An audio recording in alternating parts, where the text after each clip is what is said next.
오늘은 7월 6일 화요일입니다.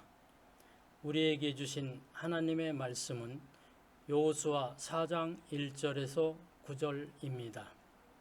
그 모든 백성이 요단을 건너가기를 마침에 여호와께서 여호수아에게 말씀하여 이르시되 백성의 각 지파에 한 사람씩 12사람을 택하고 그들에게 명령하여 이르기를 요단 가운데 제사장들의 발이 굳게 선 그곳에서 돌 12를 택하여 그것을 가져다가 오늘 밤 너희가 유숙할 그곳에 두게 하라 하시니라. 여호수아가 이스라엘 자손 중에서 각 지파에 한 사람씩 준비한 그 12사람을 불러 그들에게 이르되 요단 가운데로 들어가 너희 하나님 여호와의 궤 앞으로 가서 이스라엘 자손들의 지파 수대로 각기 돌 한 개씩 가져다가 어깨에 매라. 이것이 너희 중에 표징이 되리라. 후일에 너희의 자손들이 물어 이르되 이 돌들은 무슨 뜻이냐 하거든 그들에게 이르기를 요단물이 여호와의 언약궤 앞에 끊어졌나니 곧 언약궤가 요단을 건널 때에 요단물이 끊어졌으므로 이 돌들이 이스라엘 자손에게 영원히 기념이 되리라 하라 하니라. 이스라엘 자손들이 여호수아가 명령한 대로 행하되 여호와께서 여호수아에게 이르신 대로 이스라엘 자손들의 지파의 수를 따라 요단 가운데에서 돌 12를 택하여 자기들이 유숙할 곳으로 가져다가 거기에 두었더라. 여호수아가 또 요단 가운데 곧 언약궤를 맨 제사장들이 발이 선 곳에 돌 12를 세웠더니 오늘까지 거기에 있더라. 아멘. 기억하고 기념하라. 여행을 하거나 좋은 것을 경험할 때면 우리는 사진으로 그 순간을 남겨두곤 합니다. 사진기가 없었을 때는 그곳에서 기념이 될 만한 물건을 가져와 그 시절을 떠올리기도 했습니다. 사진이나 기념물은 그때의 행복을 다시금 떠올리게 하고 경험하게 해주기 때문입니다.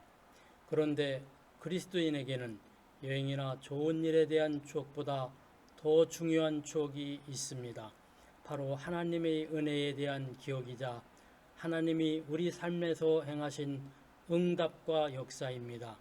우리는 이것들을 기념하고 기억함으로써 우리 삶에 함께 하시는 하나님의 살아계심과 임재를 다시금 깨닫고 앞으로도 담대하게 하나님의 은혜의 보좌 앞에 나아갈 수 있게 됩니다.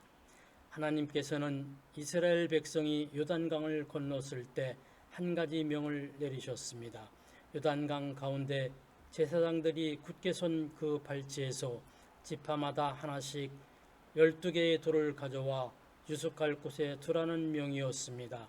당시 이스라엘에게는 안전한 곳으로의 전진이나 적의 공격을 차단하기 위한 울타리 세우기 등 해야 할 일이 많았을 것입니다.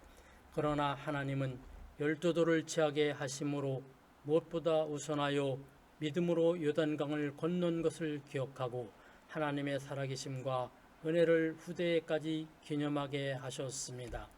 이것이 너희 중에 표징이 되리라. 표징은 하나님의 역사와 능력의 증거입니다. 이스라엘은 이 증거가 있었기에 가나안으로 들어갈 때 눈앞의 상황이나 환경에 얽매이지 않고 오직 하나님의 능력과 은혜에 의지하여 담대히 나아갈 수 있었습니다. 더 나아가 12돌을 바라보면서 자신들의 삶에 임한 하나님의 놀라운 은혜와 기적을 떠올리며 감사하고 그 감격을 이어갈 수 있게 되었습니다. 그리스도인은 어떤 일이든 그 안에 역사하신 하나님의 기념비 12돌을 세우는 사람들입니다. 지난날 내 삶에 임한 하나님의 은혜와 역사를 기억하고 기념함으로써 오늘의 삶에서도 하나님의 살아계심과 은혜를 경험하며 내일의 삶에도 여전히 함께 하실 하나님의 은혜와 사랑을 기대하고 소망하는 믿음의 삶을 살아가는 사람들입니다. 그렇게 살아갈 때 우리는 어제도 오늘도 그리고 내일도 하나님의 함께 하심 속에서 하나님의 은혜와 사랑을 누리고 경험하는 축복의 사람들이 될 것입니다. 내 삶에 임한 하나님의 은혜를 기억하고 기념하는 삶을 살고 있습니까? 기도하시겠습니다. 하나님, 우리의 삶을 인도하시고 놀라운 은혜를 베풀어 주시니 감사합니다. 하나님의 은혜를 기억하고 기념하며 감사로 살게 하옵소서. 그 기억들을 통해 매일의 일상에 임하시는 하나님의 살아계심을 경험하고 또 소망하게 하옵소서. 예수님의 이름으로 기도합니다. 아멘.